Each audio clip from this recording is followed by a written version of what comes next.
በቲክቶክ ገጽ ላይ ታዋቂና ተጽዕኖ ፈጣሪ ናት። አይታለፍም የተባሉ ሴትን ልጅ አንገትን አስደፍተው ያስቀራሉ የባሉ ትችቶችን ማለፍ ችላለች። ባምቢ ሀበሻ ዛሬ ስለ ባምቢ አስደሳችና አስደናቂ ስለሆነው የተሰጣት ስጦታ፣ ሰዎች ስለ እሷ የሰጡትን ሀሳብ እንዲሁም እሷ ስለ ስጦታው የተሰማትን ይዘንላችሁ ቀርበናል። እንደምን አላችሁ የምንወዳችሁና የምናከብራችሁ የጎራ ስቱዲዮ ቤተሰቦቻችን፣ በተለያየ የዓለም ክፍል ሆናችሁ እኛን ተቀዳሚ ምርጫችሁ አድርጋችሁ ስለምትከታተሉን እጅግ እናመሰግናለን። ጎራ ስቱዲዮ ወቅታዊ፣ ማህበራዊ፣ አዝናኝና አስተማሪ የሆኑ ልዩ ልዩ ታሪኮችን ወደ እናንተ ይዞ የሚቀርብ ሚዲያችን ነው። አሁንም ምርጫችሁ አድርጋችሁ ከኛ ጋር እንድትቆዩ እየጠየቅን ሰብስክራይብ፣ ላይክ እንዲሁም ሀሳብና አስተያየት ካላችሁ ደግሞ በኮመንት ላይ እንድታስቀምጡልን እንጠይቃለን። ወደ ጉዳያችን እናልፋለን። አብራችሁን ቆዩ።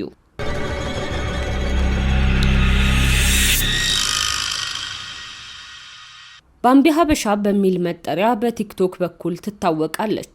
ወጣቷ ወላጆቿ ያወጡላት መጠሪያ ስሟ ሀና ግደይ ቢሆንም ባምቡላ የሚለውን ስም ደግሞ በቤት ውስጥ እንደ ቅጽል ስም እንደሚጠቀሙበት ትናገራለች። ባምቡላ የሚለው ስም ትርጓሜውም አሻንጉሊት ማለት ነው። ይህንን ስም አቆላምጣ እንደሆነ ለቲክቶክ ባምቢ ሀበሻ ብላ የምትጠቀመው ተናግራለች። ሀና ወይም ባምቢ የተወለደችውና ያደገችው በአዲስ አበባ ከተማ ሳሪስ አዲስ ሰፈር ተብሎ በሚታወቀው መንደር ውስጥ ነው። አስተዳደጓ እጅግ ደስ የሚያሰኝ፣ ከቤተሰቦቿ ጋር ጥሩ ግንኙነት ያላትና በነፃነት ቦርቃ የልጅነት ጊዜዋን ያሳለፈች ሴት እንደነበረችም ይነገራል። ባምቢ ሳሪስ በምትገኘው ኪዳነ ምሕረት ቤተክርስቲያን ውስጥ በተለያዩ አገልግሎቶች በጸሎትና መሰል መንፈሳዊ ተግባራት ከአምላኳ ጋር ትገናኝ ነበር።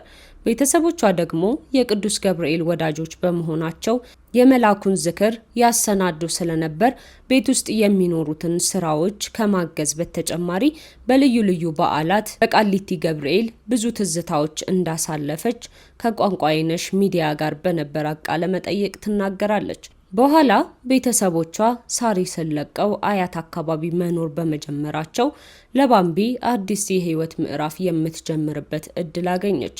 ገመናዬ ማርያም በስፋት የምትመላለስባት ቤተ ክርስቲያን ስለነበረችም በዚያም የሰንበት ትምህርት ቤት ተማሪ ለመሆን ቻለች። ባምቢ ወይም ሀና ቲክቶክ የጀመረችው በኮሮና ሰዓት ታያቸው የነበረችውን ቲክቶከሮች በአካል አግኝታቸው በነበረበት ወቅት ባየችው የተለየ ጓደኝነት ምክንያት እንደነበር ትናገራለች። እሱንም ስታስታውስ የነበራቸው ግንኙነት ስላስደሰተኝና ያንን ጓደኝነት ለመቀላቀል ነበር ትላለች። ከዛም ታዋቂነትንና ተጽዕኖ ፈጣሪነትን ማትረፍ ጀመረች። በሂደት ደግሞ የተለያዩ ማስታወቂያዎችን ታዥጎደጉደው ያዘች። በስሟም የፈሳሽ ሳሙናና በረኪና ማምረቻ ስራዋን ጀመረች። ይሁንና አንድ ቀን ግን የተለየ ነገር ተፈጠረ። አጸያፊ የሆኑ ምስሎችን የያዙ የባምቢ ቪዲዮዎች በቲክቶክ መንደር መንሸራሸር ጀመሩ። ቲክቶክ ላይ እውቅናና የሰው መውደድ ታገኝ እንጂ ህይወቷ ላይ የተፈጠሩት የተባሉት ያለፉ ታሪኮቿን የያዙት ምስሎችና ቴክስቶች በየቦታው መሰራጨታቸው በትልቁ ቀስም የሚሰብር ነበር። ከሱም ጋር ተያይዞ ታዲያ በርካታ ከሷ ጋር ይሰሩ የነበሩ ድርጅቶች ስራ ማቋረጣቸውን የሚገልጹ መልእክቶች መላክ መጀመራቸው ስራዋን ማበላሸቱ ከባድ ነገር እንደነበረባት ትናገራለች። ይሁንና ጊዜ አልፎ አሁን ላይ ያለችበትን ነገር አስተካክላ ስራዎቿን መስራት ከጀመረች የቆየች ቢሆንም በየጊዜው ቁስሏን በእንጨት የሚነኩ የሚሰብሩ መልእክቶች ይደርሷታል። ነገር ግን አልተሰበረችም። አልቅሳም መሳቋን አታቆምም። ብዙዎች ጥንካሬዋ እንደሚያስደንቃቸው ያወራሉ።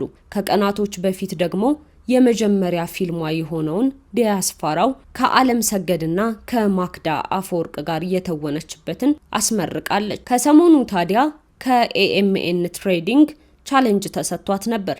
እሱም የነበረው 500,000 ፎሎወር ማድረስና የመኪና ተሸላሚ መሆን። ይህንንም ማጠናቀቅ የሚገባት በ1 ወር ነበረ። ነገር ግን ቻሌንጅ ከተጀመረ ያለፉት ቀናቶች ጥቂት የሚባሉ ቢሆኑም ትናንት የፖፑላር ኤሌክትሮኒክስ ቻሌንጅ መጠናቀቁንና የአርቲስት ሱራፌል ተካ የመኪና ስጦታ እርግጥ መሆኑን ተከትሎ የባምቢን ደግሞ እናሳካ በማለት ቲክቶከሮች ቻሌንጁን እያስተዋወቁና ሰው ፎሎ እንዲያደርግ በርካታ ቪዲዮዎች እየሰሩ ነበረ። እሷም ይህንን መኪና ባገኝ ለአባቴ ነው፣ ብዙ መከራ አይቷል ለኔ ስትል ላይቭ ላይ ተሰምታለች። ዛሬ ግን አስደናቂ የሆነ ነገር ቻሌንጅ ከሰጣት ድርጅት ተሰማ። እሱም ምንድነው? ቃል በቃል ካያያዙት መግለጫ ላይ አነብላችኋለሁ።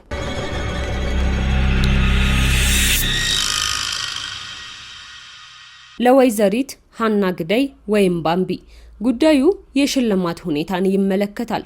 ከድርጅታችን ኤኤምኤን ኮንስትራክሽን ኃላፊነቱ የተወሰነ የግል ማህበር ጋር የድርጅቱ የፊት ገጽ በመሆን የተለያዩ ስራዎችን እየሰሩ መሆኑ ይታወቃል።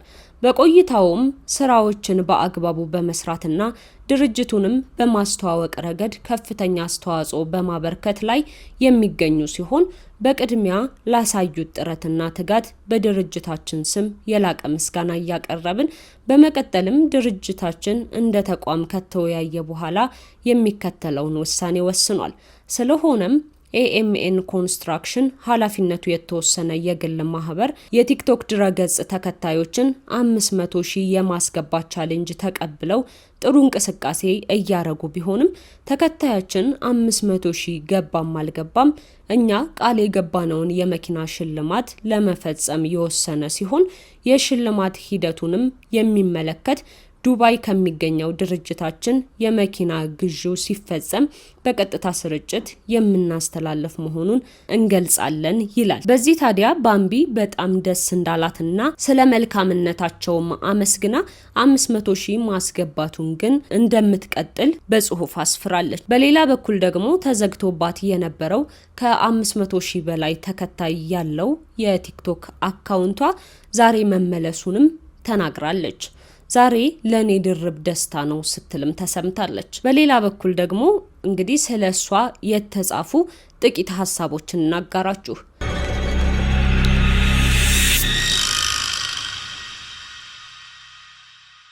ተስፋ አብ ተሾመ እንዲህ ይላል።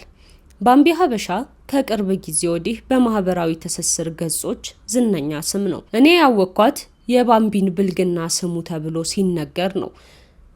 ወሲባዊ ምስሎቿ በማህበራዊ ገጾች ተለቀቁባት። በየአቅጣጫው ብልግናዋ ተነገረ። ሰው ሁሉ አወገዛት።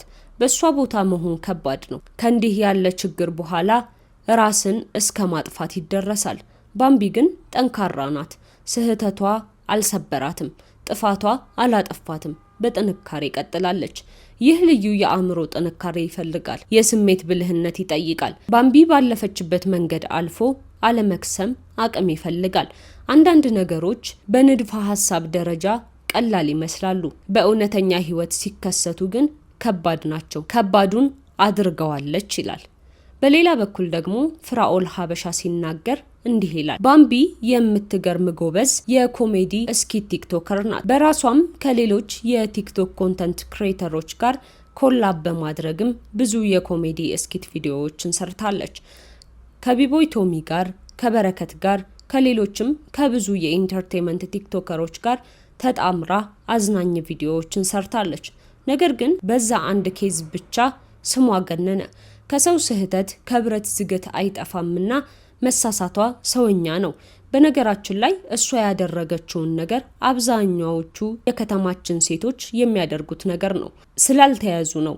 በእሷና በሌሎች መካከል ያለው ልዩነት እሷ ተያዘች፣ ሌሎቹ አልተያዙም ነው። ከተማው በሙሉ አጭቢ አይደል እንዴ? ያው እሷ በማህበራዊ ሚዲያ ስለምትታወቅ ነገር ገነነባት እንጂ አብዛኛው አጭቤ ነው፣ ወንዱም ሴቱም። ነገር ግን ሌሎቹ ተጠንቅቀው ነው የሚወሰልቱት። የቪዲዮ ማስረጃዎችን፣ የቴክስት ምልልሶችን እንዲሁም የቮይስ ሪከርዶችን አጠፋፍተው። ባምቢ የዋህ ስለሆነች በቅርብ ጓደኛዋ አማካኝነት የወጡት ማስረጃዎች አስበሏት። በመሰረቱ በወንድ ላይ ወንድ መደረብ ጥሩ ነገር አይደለም፣ የሚያስወቅስ ነገር ነው። ነገር ግን ይህንን ስህተት እሷ ብቻ ያደረገችው አዲስ ነገር ወይም ግኝት አይደለም። በቃ ተሳሳተች። ከስህተቷ እንድትታረም ማድረግ ነው እንጂ ጉዳዩ 3 ዓመትም አልፎት አሁንም ቪዲዮ በለቀቀች ቁጥር ከስር እየገቡ እሷን መስደብና ማሸማቀቅ ምንም አይጠቅምም፣ አራዳም አያስብልም። ልጅቷ ግን ተሸማቃ በዛው ተደብቃ አልቀረችም። ሁሉንም ነገር ፊት ለፊት መጋፈጥን ነው የያዘችው። ይበልጥ ራሷን ተንከባከበች። ሺ ኢዝ ኤ ስትሮንግ ሂውማን ሲል ሀሳቡን አስፍሯል። ለዛሬ ይዘን የቀረብነው ፕሮግራም ይህን ይመስላል። ስትከታተሉት የነበረው ጎራ ስቱዲዮ ነው። ጎራ ስቱዲዮ ማህበራዊ፣ ወቅታዊ እንዲሁም አዝናኝና አስተማሪ የሆኑ ፕሮግራሞችን ወደ እናንተ ይዞ የሚቀርብ ቻናላችን ነው። በሌላ ጉዳይ እስክንገናኝ ድረስ ሰላም ሁኑ።